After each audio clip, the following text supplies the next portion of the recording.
এলাকা নাই, সেই এলাকায় তিনি ওয়াজ করেন নাই। অনেক মানুষ যদি শহর অঞ্চলে হইতো, লক্ষাধিক মানুষ হতো। এই জন্য ওনার মধ্যে আল্লাহ তাআলা আরেকটা গুণাবলী দিয়েছিলেন, জিকির করতেন বেশি।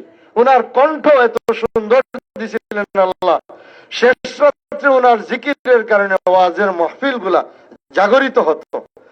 আল্লাহ তাআলা এই সবগুলা আমলকে উসিলা করে হযরত শেখ রহমাতুল্লাহ আলাইহি রুহানি ফয়েজ পে উনি যে দ্বীনের খেদমত করছেন, তাম কিছুকে জরিয়া করে ওনাকে যেন আল্লাহ তাআলা পরকালের সব হিসাব কিতাব মাফ করে দিয়ে জান্নাতের মেহমান হিসাবে কবুল করেন।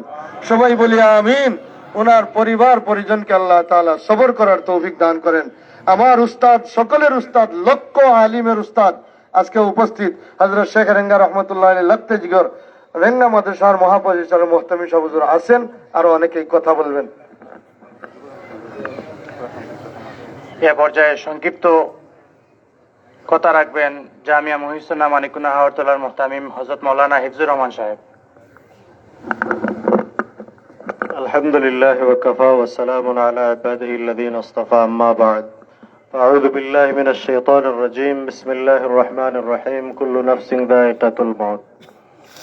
সম্মানিত মুসল্লিয়ানে কেরাম, হযরত মাওলানা আব্দুর রহিম জিহাদি রহমতুল্লাহি তাআলা আলাইহি জানাজাত আপনারা আজকে উপস্থিত হয়েছেন। হযরত মাওলানা আব্দুর রহিম জিহাদি সাহেবের পরিচয় আপনারা সামনে তুলিয়া ধরা কোনো জরুরি মনে করিয়েন না।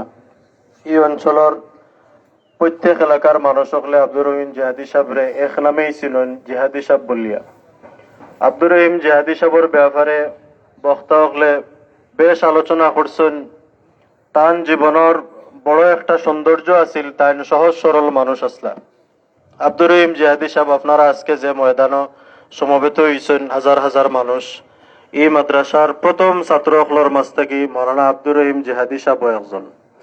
বিগত 10 নভেম্বর মাদ্রাসার বার্ষিক সম্মেলন হয়েছে। তো সম্মেলনের আগের দিন জিহাদি সাহেবরে ফোন দিছি আওয়ার লাগি, কইলা যে আমি তো রওনা দিলেইছি, তবে মুহতামিম সাহেব আমারে আগামীকালকে যে সময় মানুষের সমাগম বেশি হয় ওই সময় আমার একটু সময় কথা রাখার সুযোগ দিবা, এটা হয়তো আমার জীবনের শেষ ইসলামী সম্মেলন।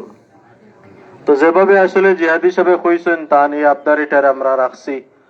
এসার পরে যে সময় মানুষের সমাগম হয়েছে জিহাদি সাহেব এখানে কথা রাখছেন, এবং তার জীবনের শেষ মাহফিল যেটা আছিল তার আলোচনার থেকেও আপনারা অনেকে ওই সময় বোঝা গেছে যে আসলে তাই না আর বেশি দিন আমরা মাঝে থাকতা নাই।